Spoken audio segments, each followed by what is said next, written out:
நான் நல்லவன் அல்ல. ஒருமுறை வாலிபன் ஒருவன் இயேசுவிடம் வந்து, நல்ல போதகரே, நித்திய ஜீவனை அடைவதற்கு நான் எந்த நன்மையை செய்ய வேண்டும் என்றான். அதற்கு இயேசு, நீ என்னை நல்லவன் என்று சொல்லுவானேன்? தேவன் ஒருவர் தவிர நல்லவன் ஒருவனும் இல்லையே.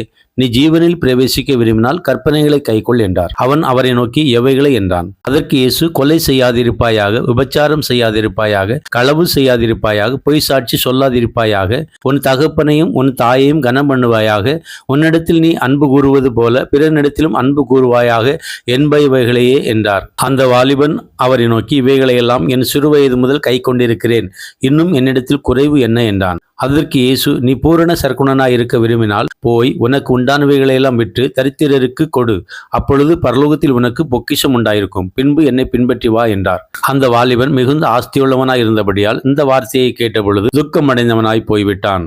அன்புக்குரியவர்களை, நான் உங்களுக்கு சொல்ல விரும்புகிற காரியம் என்னவென்றால், இன்று அநேகர் இந்த வாலிபனைப் போல தாங்கள் நல்லவர்கள் என்கிற எண்ணம் கொண்டிருக்கிறார்கள். முதலாவது, இயேசு சொன்னது, தேவன் ஒருவர் தவிர நல்லவன் ஒருவனும் இல்லை. இதை நாம் நம்முடைய இருதயத்தில் நன்றாக பதித்துக் கொள்ள வேண்டும்.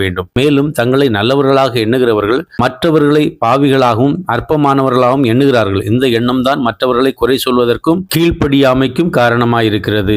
நான் நல்லவன் அல்ல, என்னை நல்லவனாக்குகிறவர் என் இயேசு என்கிற எண்ணம் கொள்வோமானால், இந்த எண்ணத்தினால் நம் இருதயத்தை நிரப்புவோமானால், நாம் மற்றவர்களை குறை சொல்ல மாட்டோம். நம்முடைய இருதயம் சுயத்தை சாராமல் இயேசுவை சார்ந்திருக்கும். அப்போஸ்தலனாகிய பவுலடிகளார் ரோமருக்கு எழுதிய கடிதத்தில், உங்களில் எவனாகிலும் தன்னை குறித்து எண்ண வேண்டியதற்கு மிஞ்சி எண்ணாமல் அவனவனுக்கு தேவன் பகிர்ந்த விசுவாச அளவின்படி தெளிந்த எண்ணமுள்ளவனாய் எண்ண வேண்டும் என்று சொல்லுகிறார். அந்த வாலிபனின் இருதயம் சுயத்தை சார்ந்திருந்தபடியினால் அவனால் இயேசு கிறிஸ்துவின் வார்த்தைக்கு கீழ்ப்படிய முடியவில்லை. எனவே அவனிடத்தில் அன்பு கூர்ந்த இயேசுவின் அன்பை அவனால் பெற்றுக்கொள்ள முடியவில்லை. நாம் அப்படி செய்யாமல், கர்த்தர் நல்லவர், அவர் கிருபை என்றும் உள்ளது என்று முழு மனதோடு அறிக்கை செய்து நம்முடைய ஆண்டவராகிய இயேசு கிறிஸ்துவின் நாமத்தை மகிமைப்படுத்துவோம்.